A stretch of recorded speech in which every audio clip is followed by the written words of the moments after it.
एक बार की बात है। राजा कृष्णदेव राय के दरबार में एक बहेलिया आया। बहेलिया को देखकर राजा काफी खुश हुए, क्योंकि राजा को पशु पक्षी बहुत प्यारे थे।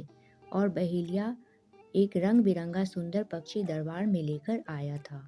दरबार में आकर बहेलिया बोला, महाराज, मैं कल एक खूबसूरत और विचित्र पक्षी जंगल से लेकर पकड़ कर लाया हूँ। यह बहुत सुरीला है और तोते की तरह बात कर सकता है। साथ ही यह मोर की तरह नाच भी सकता है। आपको पशु पक्षी बहुत पसंद है, इसलिए मैं इस पक्षी को आपके पास बेचने के लिए लाया हूँ। राजा बहुत खुश हुए और बोले कि मैं खरीदूंगा और तुम्हें उचित इनाम भी दिया जाएगा।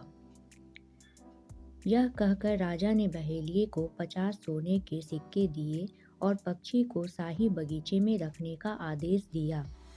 यह देख तेनालीराम से रहा न गया और उन्होंने उठकर कहा, महाराज, मुझे नहीं लगता है कि यह पक्षी मोर की तरह नाच सकता है।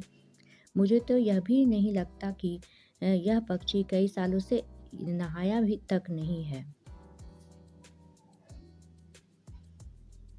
यह सुनते ही बहेलिया घबरा गया और रोने वाला मुंह बनाकर बोला, महाराज, मैं ही गरीब बहेलिया हूँ। पक्षियों को पकड़कर और उन्हें बेचकर ही मेरा घर चलता है। जितना मैं पशु पक्षियों को जानता हूँ, उन्हें प्रमाण की ज़रूरत नहीं है और ना ही शक किया जाना चाहिए। बेशक मैं गरीब हूँ, लेकिन इसका मतलब यह नहीं है कि तेनालीराम जी मुझे गरीब कहेंगे और अपमान करेंगे। यह बात सुनकर महाराज जी भी तेनालीराम पर नाराज हुए।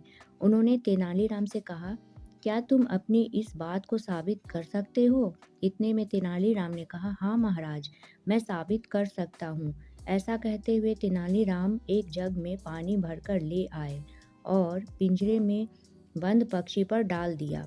ऐसा करते ही दरबार में बैठा हर कोई आश्चर्यचकित होकर पक्षी की तरफ देखने लगा। राजा भी पक्षी को देखकर चौंक गए। तेनालीराम ने जैसे ही पक्षी पर पानी डाला, उस पर लगा सारा रंग उतर गया। पिंजरे में बंद पक्षी का रंग हल्का भूरा हो गया। राजा चौंक कर तेनालीराम की तरफ देखने लगे। तेनाली ने झट से राजा से कहा कि महाराज, यह एक जंगली कबूतर है, ना कि कोई विचित्र पक्षी। महाराज ने तेनालीराम से पूछा, तेनालीराम, तुम्हें इस बात का कैसे पता चला कि इस पक्षी को रंगा गया है? तेनालीराम ने जवाब दिया कि महाराज, बहेलिये के नाखूनों पर गौर करें। बहेलिया के रंगीन नाखून और पक्षी का रंग एक जैसा ही है। इस बात से यह पता चल जाता है कि बहेलिये ने पक्षी को रंगा था। यह सब देखकर बहेलिया वहां से भागने ही वाला था कि सैनिकों ने उसे पकड़ लिया।